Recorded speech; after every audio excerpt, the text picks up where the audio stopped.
Suara derap lari ratusan ekor kuda berderu-deru. Di siang hari yang lenggang, suaranya terdengar tak jauh beda dengan tiupan angin pesisir utara di musim ketiga kala itu. Beberapa orang nyaris tak mengindahkan karena memang sudah saatnya awan mendung di atas langit sana mengantarkan deru gemuruh sebagai pertanda akan turunnya hujan. Namun, beberapa orang yang masih lalu lalang di jalanan tanah itu mulai terhenyak ketika suara tersebut ternyata bukan berasal dari arah langit. Dari arah barat, tampak debu mengebul disertai suara ringkian bercampur dengan teriakan nyaring para penunggangnya. Orang-orang berlarian, ada yang segera keluar dari dalam rumah, ada pula yang menghentikan pekerjaan mereka di sawah, kebun, tambak maupun pasar demi mendengar suara keriuhan tersebut. Anak-anak kecil pun turut berlarian meninggalkan permainan mereka untuk segera menuju jalanan. Mereka serempak berdiri berjajar menunggu rombongan berkuda yang akan melewati jalanan sepi itu. Anak-anak desa mulai riuh berteriak-teriak melambaikan tangan. Ada pula yang bertepuk tangan senang demi melihat pemandangan yang jarang terjadi di tempat itu. Benar saja, tampak semakin dekat puluhan penunggang memacu kudanya di bagian terdepan rombongan. Mereka seakan-akan tak peduli dengan sambutan meriah orang-orang yang berdiri berderet di tepi jalan. Tatapan mata mereka tetap lurus ke depan sambil sesekali berteriak lantang menghela kuda agar terus cepat berlari kencang. Di tengah-tengah rombongan terdapat sebuah kereta indah yang ditarik oleh 4 ekor kuda coklat kehitaman dengan garis putih di mukanya. Tampak begitu gagah dan tinggi besar. Keempatnya berlari cepat dan tegap, tak kalah dengan kuda-kuda di depannya yang dipacu kencang. Di belakang kereta indah itu masih berlarian puluhan kuda yang ditunggangi oleh para prajurit kerajaan dengan tombak panjang dan panji-panji kebesaran berwarna kuning keemasan di tangan kiri masing-masing. Rombongan dari arah barat itu benar-benar tak mengindahkan sambutan dari para penduduk desa pesisir utara yang mengeluhkan mereka. Mereka terus melaju ke timur hingga dalam sekejap mata meninggalkan orang-orang di pinggir jalan dan menyisakan debu-debu di muka para penyambutnya. Eyang Tumenggung, apakah sekarang kita sudah memasuki wilayah Pemalang? Tanya seorang pemuda belasan tahun yang duduk anggun di dalam kereta. Sepertinya sebentar lagi kita akan memasuki wilayah Pemalang, Sinuhun. Kita akan berbelok ke selatan setelah melewati pohon-pohon randu alas yang besar itu, jawab orang tua yang duduk menemani di sebelahnya sambil menunjukkan tangan ke kanan ke arah jauh di depannya. Si pemuda mengikuti arah telunjuk tangan dengan sedikit melenggokkan kepala agar lebih jelas lagi, kemudian mengangguk mengerti. Dia kemudian menyandarkan punggungnya kembali di kursi kereta dan membetulkan kain jariknya agar lebih rapi lagi. Sikapnya yang terbiasa diperlakukan agar lebih berwibawa dan terhormat di depan orang lain membuatnya tetap menatapkan mata lurus ke depan sambil sedikit mengangkat dagunya. Orang yang lebih tua di sebelahnya turut merapikan ikat kepalanya serta mengelus-elus kumis dan cambang tebal sambil menatap sang pemuda. apa Raden Mas Tejoningrat akan benar-benar singgah di Pemalang ini? Tanyanya dengan sikap penuh kesantunan dan begitu lembut untuk meyakinkan. Iya, Eyang Danubaya. Setelah kita tadi singgah di Tegal, aku menjadi terkesan dengan kata-kata Paman Bupati Reksonegoro. Memang sepatutnya dalam kesempatan ini aku harus nyekar dulu ke makam Eyang Pangeran Benowo yang dimakamkan di Dusun Panggarit, Pemalang ini. Kalau begitu kita sebaiknya berhenti dulu di kediaman Adipati Purabaya. Kalau tidak salah, kadipatannya berada tak jauh sebelum menuju makam Panggarit. Biar dia yang nanti akan menemani kita menuju makam Kanjeng Gusti Pangeran Benowo, mumpung kita belum terlalu sore. Sepertinya aku juga ingin beristirahat dulu di wilayah ini barang satu malam, Eyang Danubaya. Pikiranku masih tegang dan bimbang setelah kita keluar dari Keraton Kasepuhan Cirebon tadi pagi. Suaranya mendadak lirih dan terkesan mendesak. Tumenggung Danubaya hanya berani melirik ke arah sebentar. Tumenggung Danubaya hanya berani melirik ke arahnya sebentar, kemudian menatap ke depan setelah pohon randu alas yang dimaksud sudah dekat. Tangan kanannya selanjutnya dijulurkan ke luar kereta, memanggil salah seorang prajurit berkuda di belakang kereta. Penunggang yang berada tepat di sebelah belakang kereta segera memacu kuda lebih cepat agar dapat sejajar dengan jendela. Dia segera menengok ke dalam dengan menganggukkan hormat.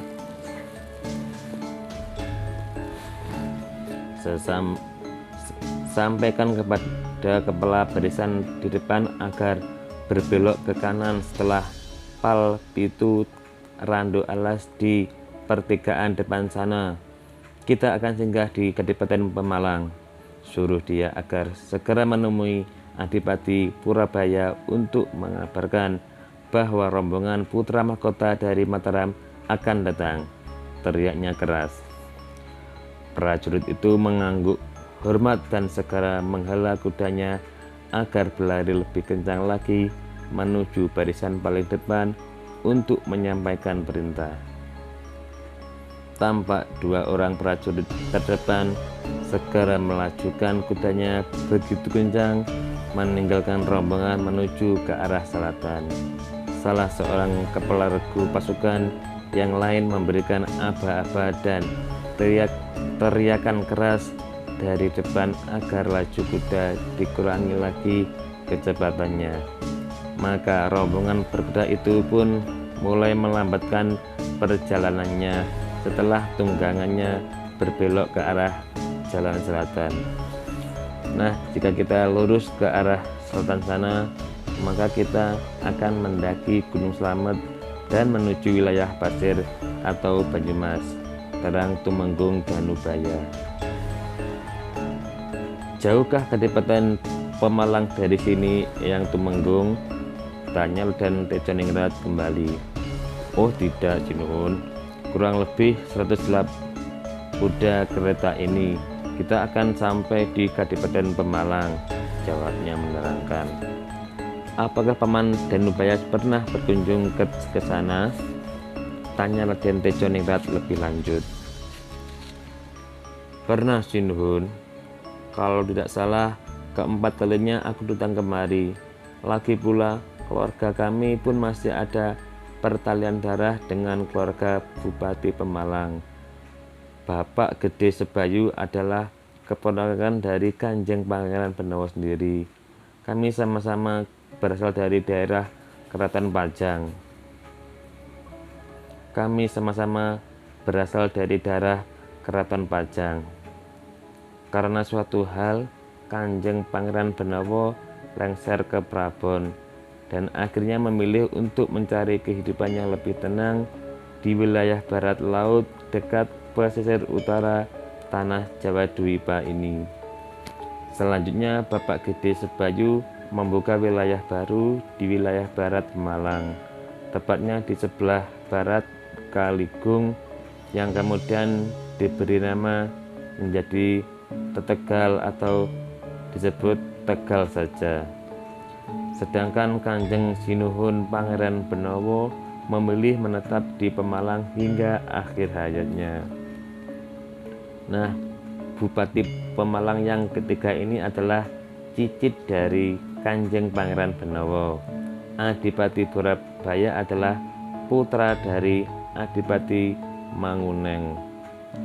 Adipati Manguneng adalah cucu dari Pangeran Benowo sendiri. Jadi kalau diurut-urut akar garis keturunannya, kami dengan keluarga Kadipaten Pemalang ini masih berdarah Pajang. Gusti Raden Adipati Anom Tejo Ningrat pun berdarah Pajang. Jika dirunut dari garis Kanjeng Eyang Buyut Pandemahan Senopati yang menikahi adik Pangeran Benowo. Nah, kedatanganku di Pemalang yang berkali-kali adalah sewaktu masih kecil karena diajak oleh Bapak Gede Sebayu bertemu dengan bupati sebelumnya yang bernama Adipati Manguneng. Waktu itu Pemalang sangat terkenal dan penduduk di sini bangga karena memiliki seorang pemimpin yang sangat sakti bernama Tumenggung Jiwonegoro. Konon oleh Pangeran Benowo Swargi dia diberi julukan Patih Sampun karena kesaktian hebat yang dimilikinya. Raden Mas Tejo Ningrat menoleh dan menggeser duduknya demi mendengar kata-kata Tumenggung Danubaya yang terakhir. Rupanya dia tertarik dengan ucapan Tumenggung Danubaya.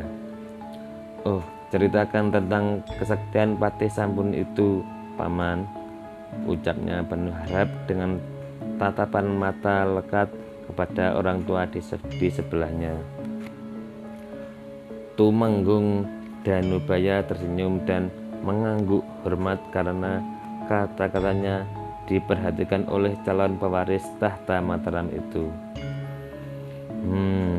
Menurut cerita dari Bapak Gede Sebayu dulu, Patih Kadipaten Pemalang yang bernama Tumenggung Jiwonegoro itu sangat patuh dan setia terhadap Pangeran Benowo dan keturunannya hingga saat Adipati Manguneng berkuasa sebagai Adipati Pemalang selanjutnya, segala tugas yang diberikan oleh mereka dapat dilaksanakan dengan cepat.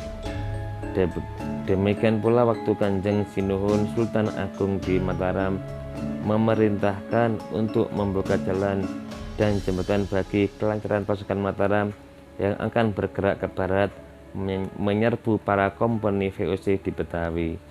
Semua pekerjaan dapat dilaksanakan dengan cepat dan rapi. Bahkan kabarnya hanya dilakukannya dalam waktu semalam saja. Suaranya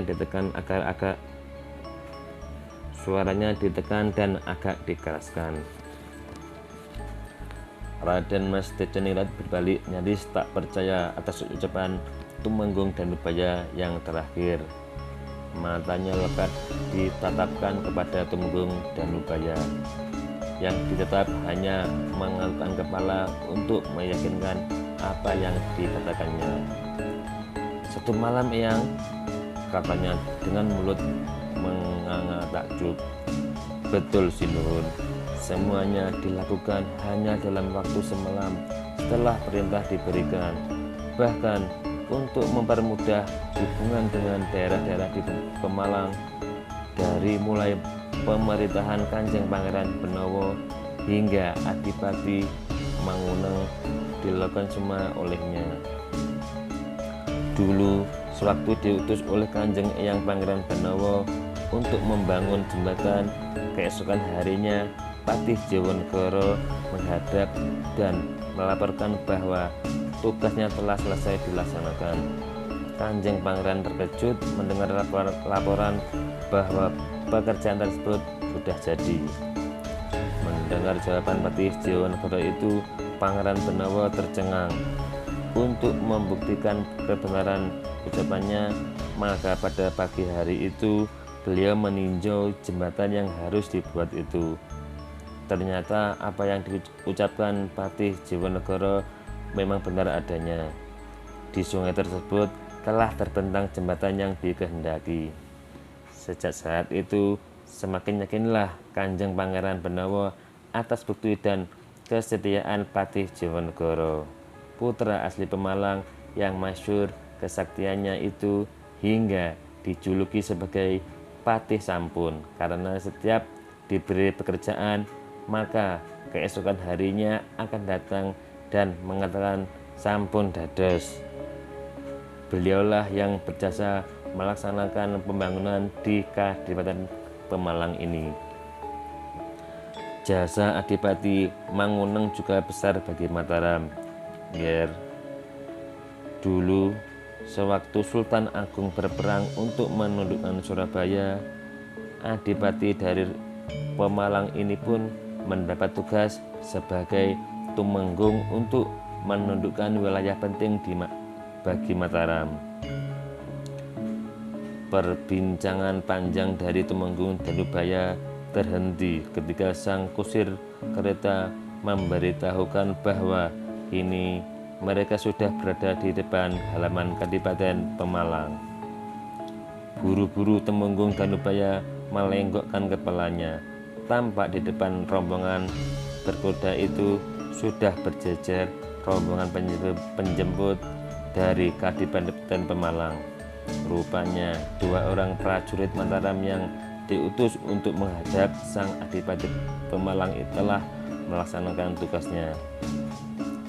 Ratusan orang berpakaian pegawai Kadipaten telah berdiri tepat di tengah jalan dengan sikap hormat dan sopan sambil menunjukkan jalan agar rombongan berbelok ke kanan menuju wilayah Kadipaten yang asli ditumbuhi rimbunan pohon besar.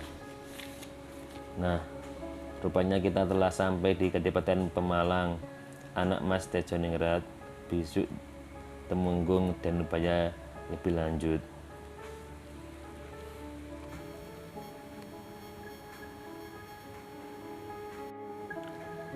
Putra mahkota Mataram itu hanya mengangguk.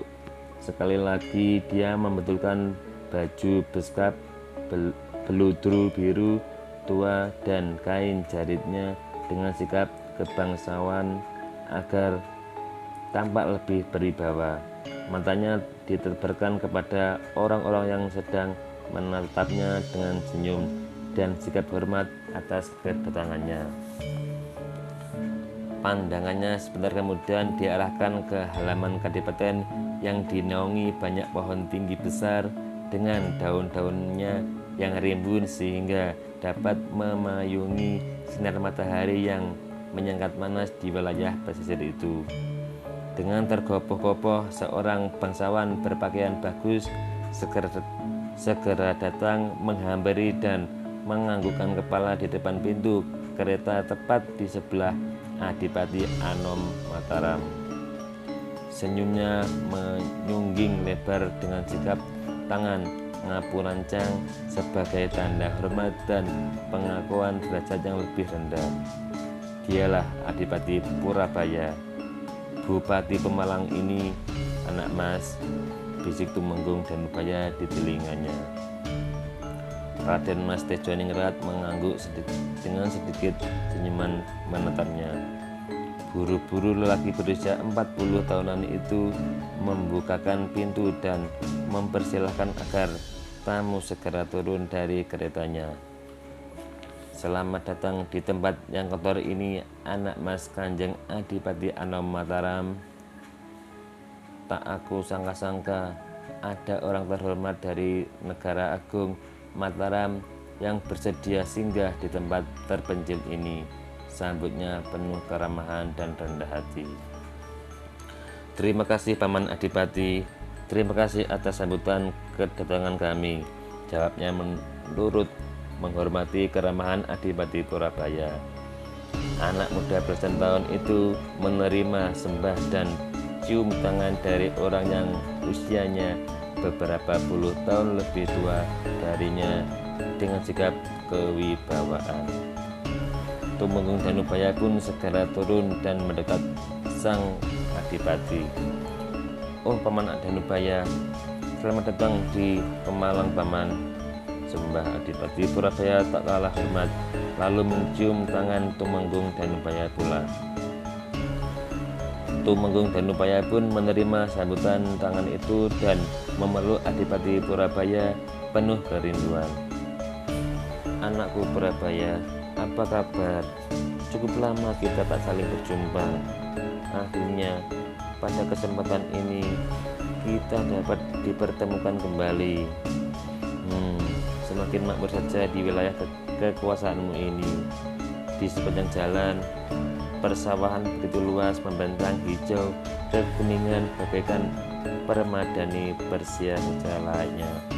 Benar-benar gemah ripah loh jinawi," sanjungnya dengan sunggingan senyum lebar.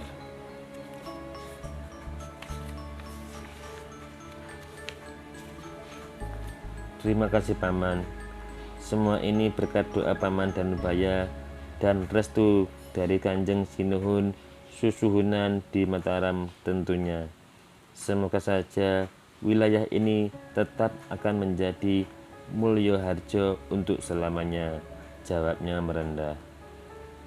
"Kedatangan kami sebenarnya adalah mengikuti kata hati dari anak Mas Adipati Anom Mataram yang berkeinginan untuk nyekar di makam leluhurnya Kanjeng Eyang Pangeran Benawa Swargi. Dan jika diperkenankan, kami pun hendak beristirahat barang semalam di sini," terang Tumenggung Danubaya. "Oh, sebenarnya kehormatan bagiku untuk menerima kedatangan dari tamu agung putra mahkota Mataram ini. Mari, silakan masuk ke dalam kadipaten. Mohon dimaafkan jika sambutan dan suguhan kami kurang berkenan di hati," jawab Adipati Purabaya dengan sikap ngapuranjang mempersilahkan tamunya memasuki pendapa kadipaten dan membetulkan